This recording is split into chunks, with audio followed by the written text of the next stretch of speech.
చూసుకుంటుంది. Right main canal left main canal సంబంధించిన గేట్లు మాత్రమే చూస్తారు. హెడ్ అవుట్లెట్స్ ప్రధాన గేట్ ఇక డ్యామ్ మొత్తం ఆపరేట్ చేసే సిఆర్పిఎఫ్ అంతా కింద మొత్తం బోర్డే రన్ చేస్తుంది. దాన్ని చేసే రిపేరింగ్, దాన్ని చేసే మెయింటెనెన్స్ ఎట్సెట్రా అది ఇంకే వీళ్ళకు అంగీకరించే అథారిటీ వీళ్ళకి లేదు, వాళ్ళకి లేదు. అది ట్రైబ్యునల్ ఫైనల్ డిసిషన్ రావాల్సిందే అని మేము చెప్పినాము. దాని మీద గవర్నమెంట్ ఆఫ్ ఇండియా యొక్క తదుపరి రియాక్షన్ కానీ ఇంకేం రాలేదు. గవర్నమెంట్కి రాసినాము, గవర్నమెంట్ ఆఫ్ ఇండియాకి రాసి ఇంకా ఇప్పుడే టైం పడుతుందేమో. మొన్ననే రాసాము. అప్పగించే నష్టం ఏం లేదు. అప్పగించే దాంట్లో only board only will run and board will run as per the 3-man committee decision. ఇప్పుడు ఈ సంవత్సరం మనకు 20 టీఎంసీలు తీసుకుందాం అనుకున్నాము. అది 3-man కమిటీ 15 అంటే 15, 22 అంటే 22. దాన్ని ఇంప్లిమెంట్ చేసేది మాత్రం బోర్డు చేస్తుంది మన ద్వారానే, అంటే కన్సర్న్ స్టాఫ్. చాలా సందర్భంలో ఏకాభిప్రాయం కుదిరినప్పుడు సందిగ్ధం ఏర్పడినప్పుడు ఏకాభిప్రాయం కుదిరినప్పుడు then it will go to higher level. Probably చిన్న ఇష్యూస్కి అయితే ఢిల్లీకి పోవడం కష్టము. సో ఢిల్లీకి రాస్తారు, ఢిల్లీ మళ్ళీ వీళ్ళకే చెప్తుంది, మీరే డిసైడ్ చేయొచ్చు. వీ డోంట్ నో ఎట్లయితే మనం ఇప్పుడే ఊహించలేము.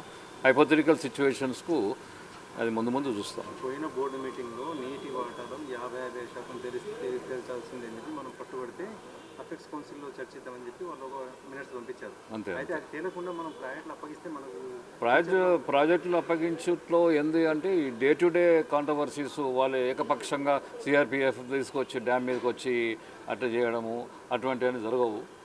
అటువంటి అన్ఎక్స్పెక్టెడ్ చేయడము, తప్పు చేయడం జరగకుండా ఉంటుంది. అంతా బోర్డు వాళ్ళ కనుసన్నలు జరుగుతుంది. అన్ని అవుట్లెట్ 15 అంటే 15 పోతాయి.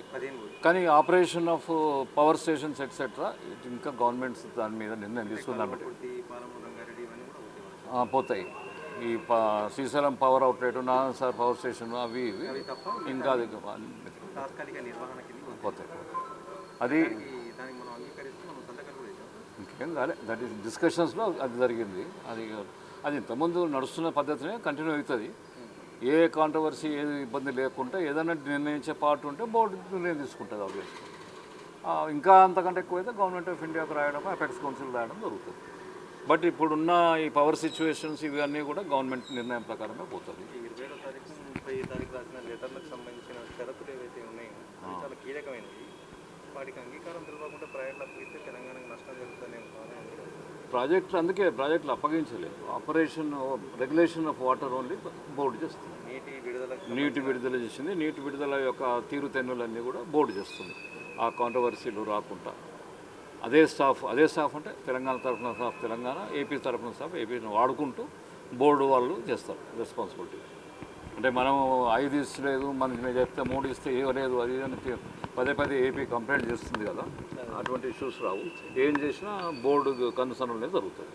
అంటే డ్యాములపైకి వెళ్ళాలంటే సిఆర్పిఎఫ్ అనుమతి కావాలని 17వ తారీఖున ఇచ్చిన దాంట్లో ఉంది సార్. అది ఉన్నది. అది సిఆర్పిఎఫ్ కూడా మొత్తం బోర్డు కిందనే పనిచేస్తుంది.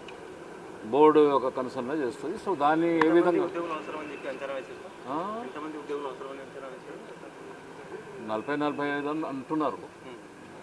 మన అక్కడ డ్యామ్ మీద యాక్చువల్ రిక్వైర్మెంట్ ఎక్కువైతే ఇస్తాం. అంత అవసరం లేదని మేము అంటున్నాం. ఒకవేళ కావాలంటే ప్రధాన డ్యాములు ఇస్తారు. ఏపీ అయితే